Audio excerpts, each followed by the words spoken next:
আজ আমরা শিখব দোকানের মতো করে সমোসা চাট মানে সিঙ্গারার চাট, যেটা বানানো হবে মাত্র দুটো উপকরণ দিয়ে আর খেতে হবে একেবারে দোকানের মতো। তাহলে চলুন শুরু করি।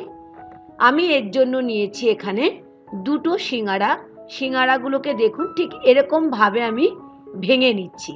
আর আজকে সিঙ্গারাগুলো কিন্তু আমার বাড়িতে তৈরি করা নয়, আমার বাড়িতে এসেছিল কিছু গেস্ট, সেই জন্য নিয়ে এসেছিলাম সিঙ্গারা।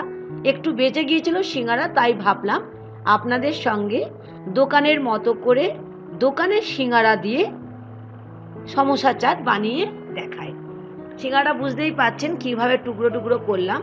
আর এই ঘুগনিটাও কিন্তু আমার লেফটওভার, ঘুগনিটা আমার আগের দিনে বানানো হয়েছিল, তাই ভাবলাম এটা দিয়েই বানিয়ে ফেলি। ঘুগনিটা দেখুন কিভাবে আমি সিঙ্গারার ওপরে দিয়ে দিচ্ছি।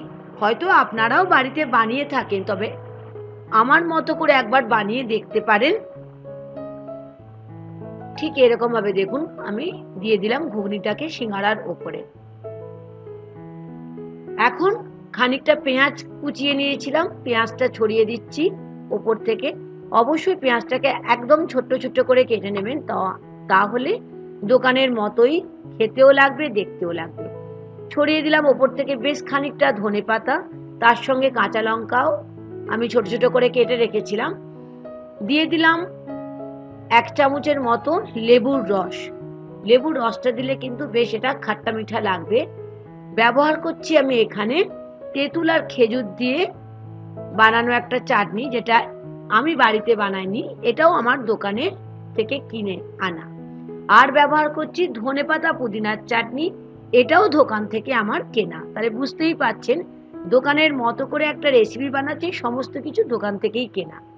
ওপর থেকে দিয়ে দিচ্ছি টক দই, যেটা আমি আগের থেকে একটু ফেটিয়ে রেখেছিলাম, অল্প লবণ আর অল্প চিনি দিয়ে। চাট বানাতে গেলে আমাদের দই তো লাগবেই। নিয়ে নিলাম বেশ খানিকটা ঝুরি ভাজা। ইচ্ছে হলে আপনারা এখানে একটু চাট মশলাও ব্যবহার করতে পারেন। ওপর থেকে আরো খানিকটা আমি তেঁতুল আর খেজুরের যে চাটনিটা দেখালাম, সেই চাটনিটা ওপর থেকে দিয়ে দিলাম। দেখলেন কত সহজে আজকে আমরা বানিয়ে ফেললাম সমোসা চাট দোকানের মতো করে।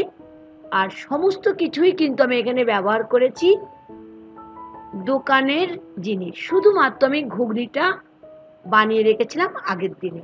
তাহলে হঠাৎ করে যদি চলে আসে বাড়িতে গেস্ট, অবশ্যই এরকম ভাবে খুব তাড়াতাড়ি চটজলদি একটা আপনারা চাট বানিয়ে গেস্টদের দিতে পারেন।